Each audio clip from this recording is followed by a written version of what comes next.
наурыз кездесулер аясында робототехника мен авианауканы дамыту мақсатында бізде оқушыларға, жалпы білім беру мектептерінің оқушыларына және де Назарбаев мектептерінің оқушыларына арналған мастер-класс болып өтті. Ол мастер-класста біз квадрокоптерлерді құрастыру және де оны автономды ұшыруға дайындап программалау сияқты мастер-класстар болып өтті. Қазіргі таңда Қазақстанда авианаука саласы аса қарқынды дамымаған.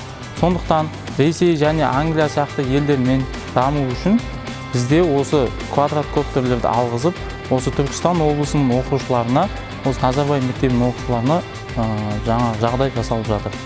Болашақта Қазақстанда осы авианаука және робототехника саласын дамытуға үлес қосады деген ойдамыз.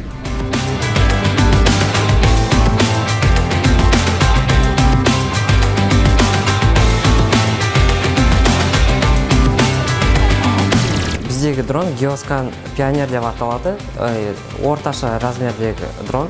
Оны біз Geoscan Pioneer Station деген бағдарлама ортасында бағдарламады UA тілінде.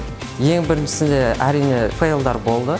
Сол арқылы біз өзімізді дамытып отырдық. Ұшу аппараттары меніңше қазіргі таңда барлық жерде қажет. Өйткені кез келген жерде біздің болашағымыз меніңше сол ұшатын аппараттарға байланысты деп ойлаймын. Болашақ мамандығымды осымен байланыстырамын. Өйткені мен SpaceX-қа, яғни Tesla компаниясына барғым келеді.